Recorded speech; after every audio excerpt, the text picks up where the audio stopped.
So everyone, the first Merseyside Derby at Everton's Dickinson Stadium, and I'm pleased to say from a Liverpool perspective, a 2-1 win. Now you may notice that the tracksuit top that I've got on is the blue is a little bit similar to the royal blue of Everton. SFC is the club that I coach with, and I'm going to give you an exclusive. When I buy the club, I'm going to change the colours to red. So remember, you heard it here first. And I'm also going to be a bit obnoxious and give myself credit in Liverpool's win today, because I had a couple of games in Central Mass. So it's up at 5 o'clock. It's raining down in Central Mass. We play our games. And as I'm coming off the field, I tune into my iPhone, and it's deep into injury time. And Engamoa has an incredible chance to win the game, but he hits it just over the bar. And then moments later, the inevitable, with a corner kick, and Virgil van Dijk heads the winner. So obviously happy about that 2-1 win. And since then, I've watched the game. I've watched the 90-minute, well, it's 100 minutes plus. And I've listened to reaction from both sides of the Merseyside divide, both red and blue. And yes, there are some very obnoxious Liverpool fans crowing about the victory. And I'm sure that if the boot was on the other foot, it would be the same the other way round. But kudos to both reds and blues that I thought gave an objective assessment of the game. So in that spirit, I will try to do the same. And given everything that was going on in terms of the form of both teams of late, Liverpool on a shaky run, Everton showing much improved form and threatening for European places, even possibly taking a Champions League place off Liverpool, there was a lot at stake. And Everton came out all guns blazing, as I think we would have expected. A couple of early chances. Beto's header, very good save by Mamardashvili. And then he was put through in what we would call the old inside left channel. And horrible finish. I believe it went out for a throw-in. But Everton were definitely in the ascendancy at this point of the game. Seemed to lull for a little bit. And then right around the 20th minute, we started to feel momentum growing again for the Blues. And this culminated in Ndiaye scoring. You know, he took it well. It was a cross on the right. Kind of came down to Ndiaye, and he finished conclusively. Sadly for Everton, big break for Liverpool, but Jake O'Brien was just offside before he made his run and cross. And this is how football can be, because basically, I don't know whether Everton lost their concentration. Liverpool could have scored almost immediately when Gakpo got close to goal. And then perhaps if he'd chosen to use his weak foot, he'd have scored. But he certainly made up for it a minute later, because O'Brien was picked off coming out with the ball from defence. It went to Gakpo. Tremendous ball that split the Everton defence. And I know Salah's not been in the greatest form this year, but his composure coming in, clinical finish, 1-0 to Liverpool. And really, for the remainder of the half, Everton lost their way a little bit. I mean, it was still competitive, but I think the heads dropped slightly. They weren't quite as competitive, I think, as we were all expecting. And Arne Slot's idea of control, i.e. Liverpool possession, Liverpool certainly had that. And that seemed to carry over into the second half until out of nowhere, they had been targeting the left-hand side of the field. Dewsbury Hall got away, low cross into the box, and Beto scored. Now, that could well have been the key moment of the game, because what happened was both Robertson and Beto collided with Mamardashvili in the Liverpool goal, and he had to go off. And logically, I'd have thought, I mean, Woodman's coming on. He hasn't played this season. It's his debut for Liverpool. Everton have just scored, so there must be a huge rise in the energy level, both of the players and the crowd. And Woodman was going to be put under serious pressure, except he wasn't. And I believe the stat for the second half is that Everton only had a couple of shots on target during the whole second half. And so, given everything that was going on prior to the game, I think that was a little bit of a surprise. And after Beto went off, they certainly offered very little in terms of attack, creating chances and taking the game to Liverpool. So we entered the final phase of the game, and I'd have to say it was a pretty even game, but Liverpool did seem to have a little more going forward. And I think that that's something that in away games especially, Liverpool fans haven't always been saying this season, but they seem to have an extra edge. They created some opportunities. There was a ball knocked off the line by Tarkowski. And as I say, there wasn't much between it, but Liverpool just seemed to have a little more going forward. And obviously that went into injury time, which is when I originally saw the game.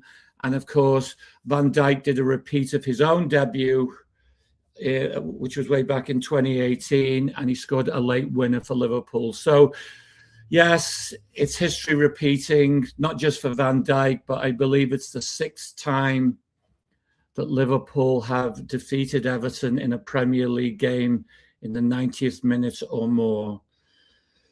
So, yeah, history repeating.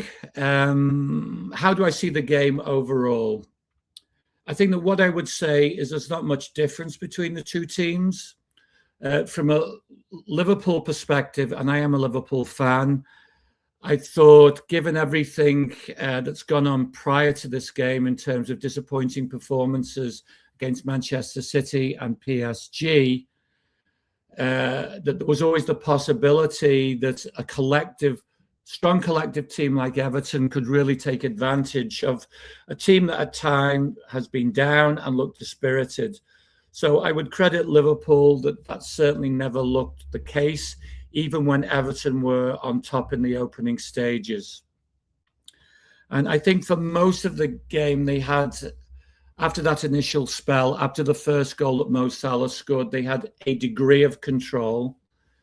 As I said before, I was surprised that Everton really didn't pressure Woodman, given all of the circumstances, especially after they just equalised.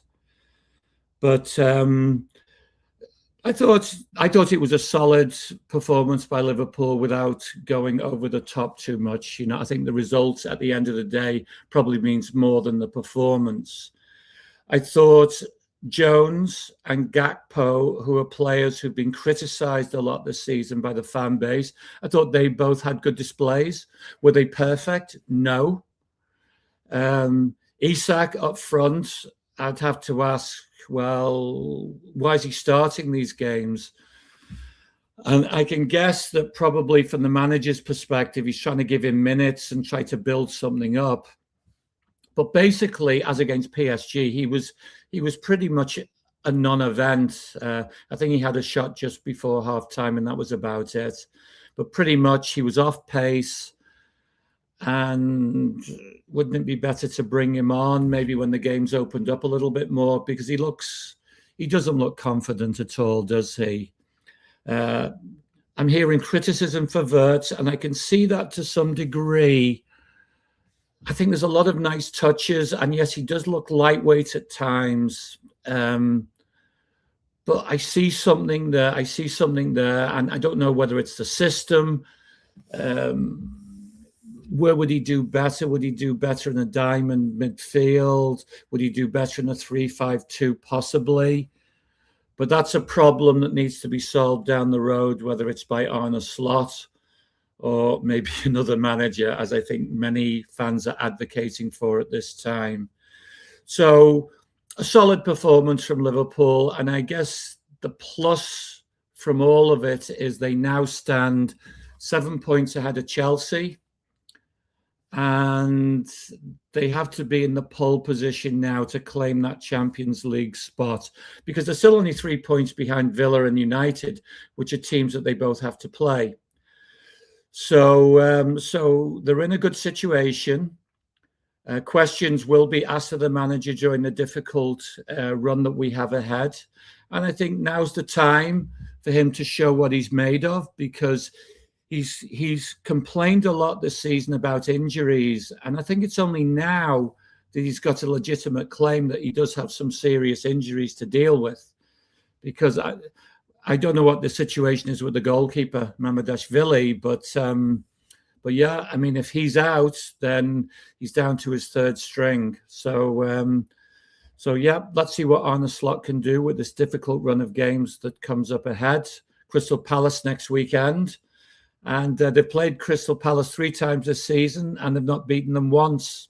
And they, in theory, are the weakest team of the run-in for Liverpool from now on in. Everton, I think Evertonians can be pleased, even though they're going to be heartbroken about the way that they lost the game today. I think they have a couple of really good players in Dewsbury Hall and NDI. And I think Beto is underrated. I've always felt that he would be better with kind of a forward partner up front. And I know they don't do that so much in the modern game, but I think he would be performing a little bit better in that situation, although he's certainly on a good run to date over the last few games. And he scored a good goal today. So credit him for that. I think Idrissa Gueye, he's still a good player, but I think they've got to be concerned as he is getting on. And maybe if they were to slot Garner, who's an excellent player, into his position, and they can buy a good midfielder. And of course, I know that they want another good striker, which, they aren't cheap if you want to get a good striker, are they? So I think Evertonians can come away and say, well, okay, it was heartbreaking. There wasn't much between the teams. I think that's a fair comment. Why did Liverpool win in the final analysis? I just think they have a little more going forward.